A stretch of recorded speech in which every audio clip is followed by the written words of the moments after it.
Welcome to Manage to Engage, the podcast from clearandopen.com, dedicated to the evolution of you because businesses grow when people do. Serving leaders, managers, and people who will be, helping you reach excellence in your work and achieve your personal goals at the same time. Sign up for the free course at clearandopen.com.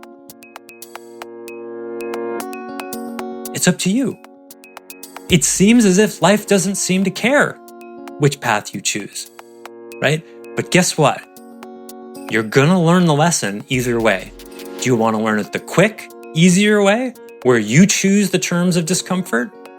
Or do you want to learn it the hard way by hitting bottom? Hi, it's Joseph, and thanks for tuning in to Manage to Engage, the podcast from clearandopen.com. Life is your teacher, and life doesn't care about how happy you are. I hate to break it to you. Life doesn't care about how comfortable you are. Life is fundamentally about your resistance to change, and it conspires to push you toward embracing, looking at, and healing your resistance to that change. So, if you're experiencing significant suffering or pain, pay attention. That's life providing feedback and trying to teach you. And as I've mentioned throughout this series, you are not qualified to turn your nose up at the solution a teacher offers if you don't try it. So that pain is an invitation to get honest with yourself about your resistance. The earlier and more active you do this, the less pain you'll have to experience. After you're done with this episode, I recommend going back to episodes 206 through 209, which is a series focused on embracing being tested. It will provide you with a useful frame through which you can view the challenges that life presents to you now, and is a valuable tool for navigating resistance. And I want to take a minute to tell you about my new upcoming course. Consider for a moment a question by way of introduction. What is your most important resource? What is your most important resource? Is it money? Is it time? Is it knowledge? Is it attention? I would offer it's none of these things.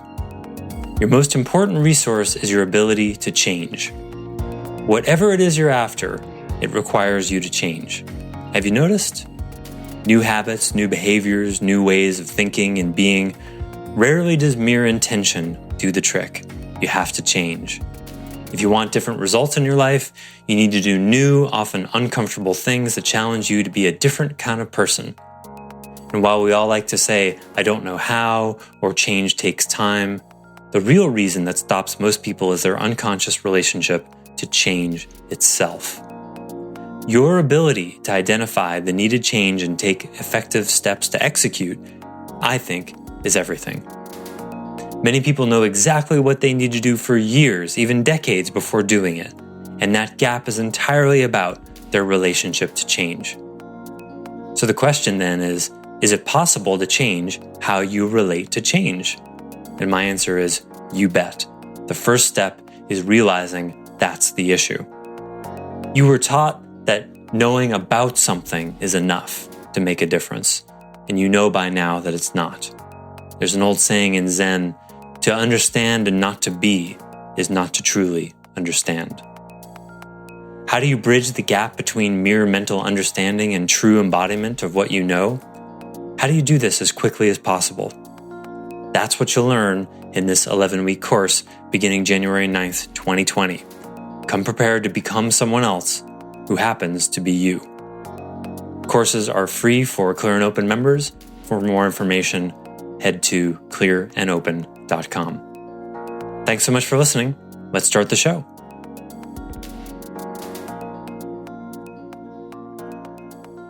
The lessons that life has for you, you are going to learn the easy way or the hard way.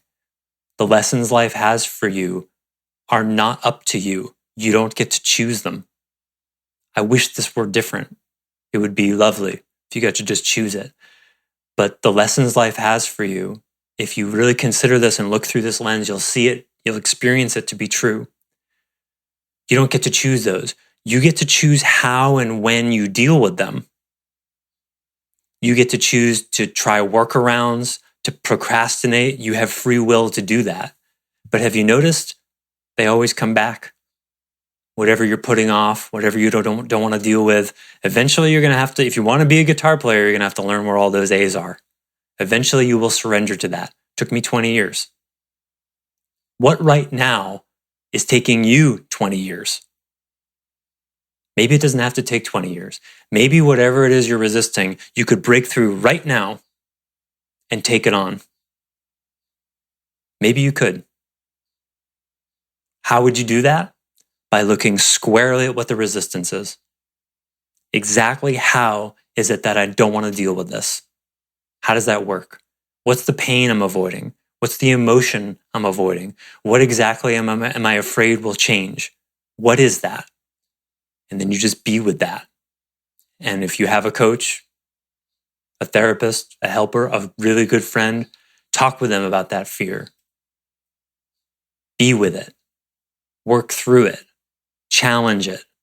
Put the shoes on that you're so afraid of and walk around a little bit. See for yourself that it's not the end of the world. Because you know how this is.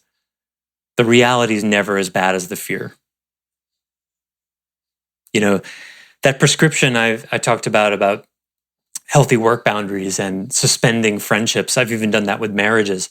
That's a weird thing. It's an uncomfortable thing to, for example, I've done this with a husband and wife who ran a business where one was the CEO and the other was reporting to the other, and said the marriage is no longer part of the business. At work, your coworkers, you act as if you barely know each other.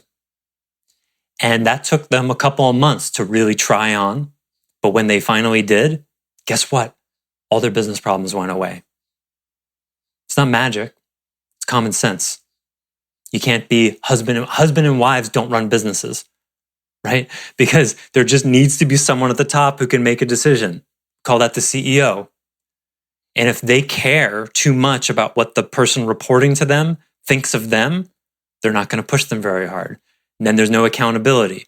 Then there's no accountability anywhere else in the organization. And then you start having workarounds like hiring 2 employees to take the place of one who doesn't do it very well. And then you have too much strain financially on the business. And then the business is out of cash. And then the business closes. All because what? You were unwilling to try the uncomfortable thing of pretending that you're not friends or married to the people that you work with, because you weren't willing to try that on, because you thought it wouldn't work without even giving it a few laps around the store. Okay, then I guess you know best.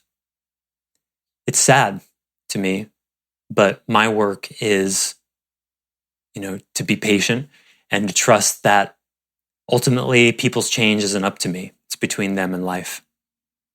I can't absolutely know what's possible for people. I can't know the timing of their breakthroughs. But it's hard. It's hard for me. And I know it's hard for you because I see every day people pushing their breakthroughs, kicking the breakthrough can down the road by avoiding looking squarely at the resistance and actually going through it, pushing themselves that hard. So it's the tough part of my job. And it's a teacher for me. It's a teacher for me because I can't grip too tightly what I think should or shouldn't happen.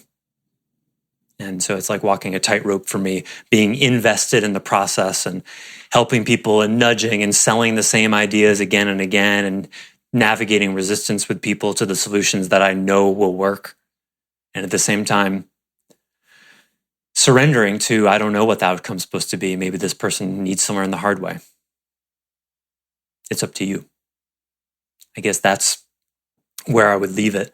Ultimately, your change, your success, your fulfillment, it's up to you, and it's entirely dependent on what? Your relationship to change, your relationship to your resistance, your relationship to the work that you're doing, not necessarily the work itself. Do you know what I mean? Not practicing guitar the way you relate to practicing guitar, not managing the way you relate to managing. And inside that relating that's where your resistance is. Resistance to trying new things, going out of your comfort zone, asking questions instead of telling people what to do, delegation, all of that. It's going to be uncomfortable. But if you just push yourself into a little bit of discomfort every day, that's how the metal becomes pure. and strong. That's how the clay fires into a hard ceramic. That's how the diamond is made. By you pushing yourself, you create that pressure yourself by subjecting yourself to the fire of difficulty, of discomfort, because you know while it hurts one part of you, just like lifting weights or exercising, right? It hurts. It doesn't not hurt. But we learn over time, for those who exercise regularly, we learn somehow to associate that physical discomfort with, oh, that's good for me, right? And, if you exercise regularly, you learn the difference between good pain and bad pain, right? People who are not in good shape typically are people who don't know the difference between good discomfort and bad discomfort on a physical level. To grow in the way I'm talking about requires discerning the difference between good emotional discomfort and bad emotional discomfort. And the vast majority of people don't know the difference. And so they get near some emotional discomfort, like dividing their relationship from being friends outside of work and professionals inside of work. They feel the discomfort of that and they go, I don't like that idea. That seems weird. And then they say, well, that seems weird. That's an uncomfortable thing for me, so I'm going to not do it. Rather than, that's an uncomfortable thing. Oh boy, that's exactly what I want to do. Because if you are an athlete, you know that when you find an exercise that's hard to do, that you're uncoordinated with, or even with very low weight, you go, oh boy, I know this is good for me because it's challenging me. Give me more. That's how you become stronger. Well, it's the same emotionally, intellectually, spiritually. On that subject, the reason most people don't get very far in their meditation, in their own spiritual advancement, is because their meditation isn't challenging enough. They think meditation's about relaxing or practicing a peaceful mind state. And it can be used for that, but it won't actually develop you into a more aware person. You know you're meditating well when you start to experience fear of losing your mind, fear of ego death, fear of annihilation, fear of not being able to manage your life anymore. Because real meditation, this is a whole other subject, but for meditators, it could be a useful analogy. Real meditation is about experiencing that there's no you there on one level. To go looking for the meditator and experience that it can't be found. This anchors your attention into something other than your own mind. And it's that your attention, your identity is anchored into your own mind, causes huge amounts of suffering. And the more your attention and your identity is anchored in something other than the mind, the less you suffer. But there's a price for that. There's a price for that. It's not comfortable. Everything has a price. Nothing is free. That's another way of talking about what we're talking about here. Because people resist the discomfort that is the price that must be paid to get what they want. You want to have accountability in your business? You're going to have to hold your best friend accountable who reports to you. That price must be paid. Because you're at the top of the org chart and you don't even know what real accountability looks like while you're in the fantasy of being able to manage your best friend. You don't know. That's the price that must be paid. That's the price. So another way of saying this is, people bring me their problems and I show them, this is the solution, here's the price. Just like the doctor, right? You want to stop having chest pains, you want to not have another heart attack, here's the price. You quit smoking, you get in better shape, and you lose weight. That's the price. Think about the number of people in the world right now who that applies to, whose doctors have told them that. What percentage of them actually do it? Less than half? Less than 10%? It's a minority, right? Why is that? If the person were just to really carefully look, I want to live a long, healthy, happy life. My doctor told me how to get there. What's the discomfort that prevents me from following through? What is that? What's the feeling that I don't think I can bear? What's the depression? What's the anxiety? What am I using the food to stuff down? What if I could prove to myself that I am actually strong enough to bear that and I don't need those workarounds? That's strength. That's courage. That's subjecting yourself to the kiln of fire to make you stronger. That's the price you must pay. It doesn't happen any other way. I wish it did. If you could get stronger without having to experience pain, the world would look very different.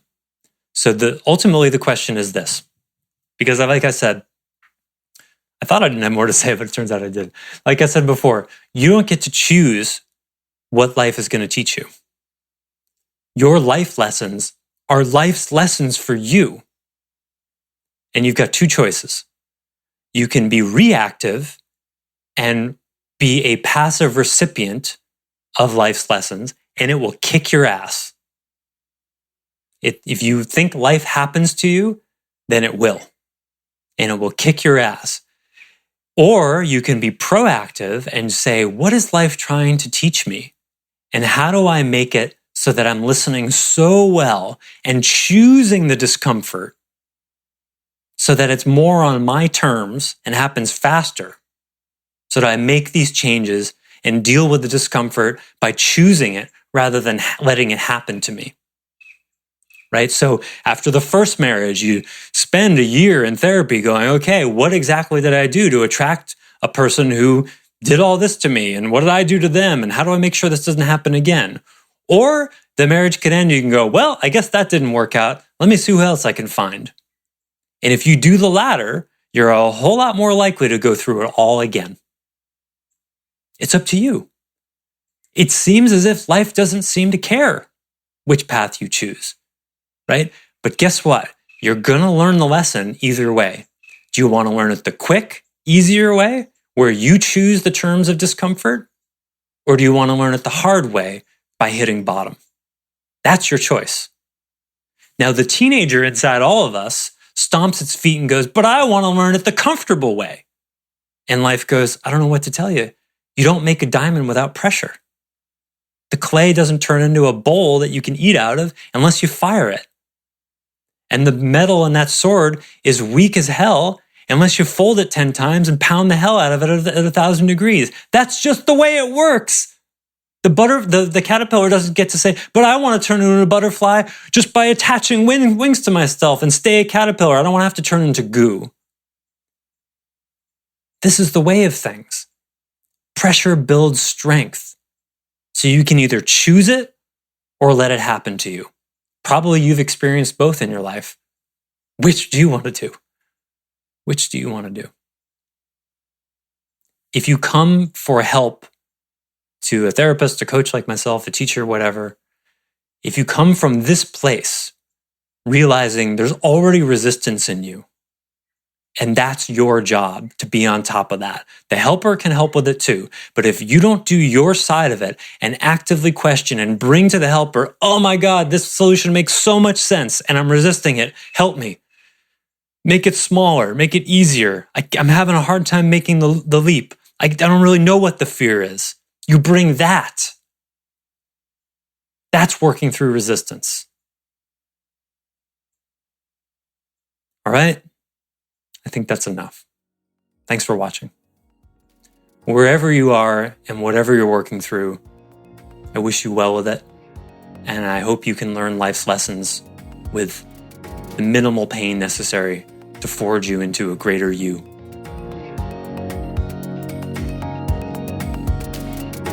Thanks for listening to Manage to Engage, the Clear and Open podcast. Join us next week when you'll be a little bit closer to who you're destined to be. Until then, know that Clear and Open is dedicated to the evolution of you, because businesses grow when people do. If you want to help the show grow, I'd appreciate you leaving a rating and review on iTunes. All you have to do is open the Apple Podcasts app, view the full description of the episode, and click the link to leave a rating and review. Or you can go to clearandopen.com/review, and it will bring you to the right place.